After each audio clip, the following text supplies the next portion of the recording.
Hello दोस्तों, कैसे आप लोग। यहाँ पे जान लो कि झारखंड सरकार के द्वारा हेल्थ सेक्टर से रिलेटेड 10वीं पास, 12वीं पास, डिप्लोमा पास, ग्रेजुएशन पास उम्मीदवारों के लिए एक नई नोटिफिकेशन जारी कर दिया गया है, जहाँ पर आपकी वेतन 34,000 प्लस हो सकती है। जी हाँ, आपके सामने इसका ऑफिशियल नोटिफिकेशन है। यहाँ पे देख सकते हो कि 24 जून को ही झारखंड के लोहरदगा जिले से ये नोटिफिकेशन जारी की गई है, जहाँ पर अलग अलग पदों के लिए वैकेंसी निकाली गई है। टोटल हेल्थ सेक्टर से रिलेटेड 61 पद निकाले गए, जहाँ पर 10वीं, 12वीं, डिप्लोमा और ग्रेजुएशन पास उम्मीदवारों को मौका दिया जा रहा है नौकरी पाने का। और इस वैकेंसी की अच्छी बात यह है कि आपको कोई भी एग्जाम देने की जरूरत नहीं है। जी हाँ, आपको ऑफलाइन तरीके से आवेदन करना होगा।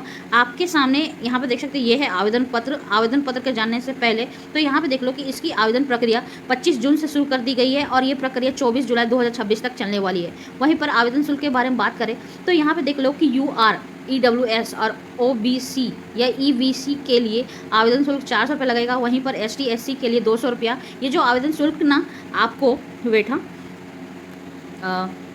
यहाँ पे देख सकते हो कि डिस्ट्रिक्ट हेल्थ सोसाइटी लोहरदगा के नाम पे ड्राफ्ट बनाना होगा। ठीक है, आप जिस भी श्रेणी से आते हो उसके लिए आपको ड्राफ्ट बनाना होगा। अब आवेदन कैसे करोगे तो यहाँ पे देख सकते हो लगभग 6 से 7 पेज का ये आवेदन पत्र है, जिसका लिंक मैं नीचे दे दूंगी, या फिर हमारे व्हाट्सअप चैनल है उसका भी लिंक मैंने नीचे मेंशन कर दिया, वहाँ पर शेयर कर दूंगी। उसके बाद आपको आवेदन पत्र को भरने के बाद जो आपका ड्राफ्ट है उसके साथ जो महत्वपूर्ण दस्तावेज है ना, 24 जुलाई तक इस एड्रेस पे आपको भेजना होगा। ठीक है, तो ये याद रखना। यहाँ पे जान लो कि यदि हम पदों के बारे में विस्तार से चर्चा करें तो इसके अंदर ना अलग अलग पदों के लिए वैकेंसी निकाली गई है। जैसे कि अकाउंट के लिए एक पद है, वहीं पर डिस्ट्रिक्ट PPM कोऑर्डिनेटर के लिए एक है, सीनियर TB लैब सुपरवाइजर के लिए एक है, सीनियर ट्रीटमेंट सुपरवाइजर के लिए 4 है, न्यूट्रिशन काउंसिलर के लिए एक है, कुक अटेंडेंट के लिए 2 है, यहाँ पे देख सकते हो, साइकोथेरेपिस्ट के लिए एक है, वहीं पर सोशल वर्क के लिए भी एक है, मलेरिया टेक्निकल सुपरवाइजर के लिए 2 है, फाइनेंशियल लॉजिस्टिक्स असिस्टेंट के लिए एक है। तो यहाँ पर देख सकते हो कि अलग अलग पदों की वैकेंसी निकाली गई, जहाँ पर डाटा मैनेजर का भी पोस्ट है, स्टाफ नर्स के लिए भी पोस्ट है, नर्सिंग के लिए, फार्मासिस्ट के लिए, लैब टेक्नीशियन के लिए भी है। यहाँ पे अपने अकॉर्डिंग देख सकते हो कि टोटल पदों की संख्या 61 है। ठीक है, इसके लिए सभी की सैलरी भी अलग अलग है, पोस्ट के अनुसार आपकी सैलरी होगी। जैसे काउंसलिंग के लिए यहाँ पे देख सकते हो सैलरी 13,000 प्लस है, वहीं पर कोऑर्डिनेटर की सैलरी 17,000 प्लस है, अकाउंटेंट की 12,000 प्लस है। यहाँ पर देख सकते हो सभी की क्वालिफिकेशन भी अलग अलग होगी। इवन जो नर्स स्टाफ है उसकी भी सैलरी 15,000 प्लस है। और भी डिटेल से जानने के लिए आप इसका स्क्रीनशॉट ले लो, या फिर इसका जो ऑफिशियल नोटिफिकेशन है उसका लिंक मैं नीचे मेंशन कर दूंगी। ठीक है, आवेदन करने के लिए उम्मीदवारों की आयु सीमा अधिकतम 35 वर्ष होनी चाहिए, तो ये याद रखना। यदि हम इसके क्वालिफिकेशन के बारे में बात करें तो यहाँ पे देख सकते हो कि अकाउंटेंट के लिए आपकी क्वालिफिकेशन यदि आपने बीकॉम किया है या कॉमर्स से ग्रेजुएशन किया है, साथ में 2 साल का एक्सपीरियंस है, तो आवेदन कर सकते हो। वहीं पर डिस्ट्रिक्ट PPM कोऑर्डिनेटर के लिए यदि आपके पास पोस्ट ग्रेजुएशन की डिग्री और साथ में 1 साल का एक्सपीरियंस, तो आवेदन कर सकते हो। वहीं पर STLS के लिए यदि आप ग्रेजुएट हो, साथ में कंप्यूटर का नॉलेज है, तो आवेदन कर सकते हो। वहीं पर STS के लिए बैचलर की डिग्री साथ में कंप्यूटर का नॉलेज होना चाहिए। न्यूट्रिशन काउंसिलर के लिए यदि आपके पास बैचलर की डिग्री या मास्टर की डिग्री साथ में न्यूट्रिशन डिप्लोमा किए हो, तो आवेदन कर सकते हो।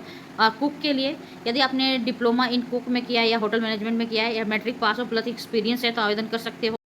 क्लिनिकल साइकोलॉजिस्ट के लिए यदि आपने PG साइकोलॉजी में साथ में MPhil किए हो, तो आवेदन कर सकते हो। वहीं पर सोशल वर्क के लिए यदि आपने PG किया है इन सोशोलॉजी में नॉर्मली में, तो आवेदन कर सकते हो। इसके अलावा मलेरिया टेक्निकल सुपरवाइजर के लिए यदि आपने ग्रेजुएट किए हो, बैचलर आपका ग्रेजुएशन में बायोलॉजी है, तो आवेदन कर सकते हो। फाइनेंशियल के लिए जो वैकेंसी है लॉजिस्टिक असिस्टेंट के लिए यदि आपने ग्रेजुएशन किया है कॉमर्स में और 5 साल का एक्सपीरियंस है, तो आवेदन कर सकते हो। वहीं पर यहाँ पर जान लो कि यदि इसके अलावा मैकेनिक के लिए भी वैकेंसी है। जी हाँ, यदि आप रेफ्रिजरेटर मैकेनिक के लिए आवेदन करना चाहते हो, 10वीं के बाद आपने IIT इस फील्ड में किया है, तो आवेदन कर सकते हो। इसके अलावा यहाँ पे देख लो कि कोल्ड चेन हैंडलर के लिए यदि आप 12वीं पास हो, साइंस बैकग्राउंड्स में आपने 12वीं किया है, साथ में एक्सपीरियंस हो, तो आवेदन कर सकते हो। इसके अलावा एक्सरे टेक्नीशियन के लिए यदि आपने 12वीं के बाद डिप्लोमा इस फील्ड में किया है, तो आवेदन कर सकते हो। ब्लॉक डाटा मैनेजर के लिए यदि आप ग्रेजुएट हो और प्लस कंप्यूटर में डिप्लोमा किया है, तो आवेदन कर सकते हो। इसके अलावा आपने स्टाफ नर्स के लिए 12वीं पास हो, साथ में GNM कोर्स किया है, तो आवेदन कर सकते हो। इसके अलावा ANM के लिए यदि आप 12वीं पास हो और ANM का कोर्स किया है, तो आवेदन कर सकते हो। इसके अलावा ARSH काउंसिलर के लिए यदि आप PG डिग्री या डिप्लोमा इन नर्सिंग में हो, तो आवेदन कर सकते हो। इसके अलावा इसकी चयन प्रक्रिया के बारे में बात करें तो सबसे पहले आपको रिटन एग्जाम देना पड़ेगा, फिर आपका जो क्वालिफिकेशन है उसके आधार पे शॉर्टलिस्ट किया जाएगा, फिर स्किल टेस्ट होगा, देन आपका सिलेक्शन होगा। ठीक है, तो यानी कि लास्ट में मेरिट लिस्ट जारी की जाएगी। और इसके लिए आवेदन कब तक करोगे तो याद रखना 24 जुलाई अंतिम तिथि है आवेदन करने की, तो ये याद रखना। ठीक है, और इसका आवेदन पत्र और एप्लीकेशन फॉर्म के लिए हमारे व्हाट्सएप चैनल को ज्वाइन करें। चलो बाय, ठीक है।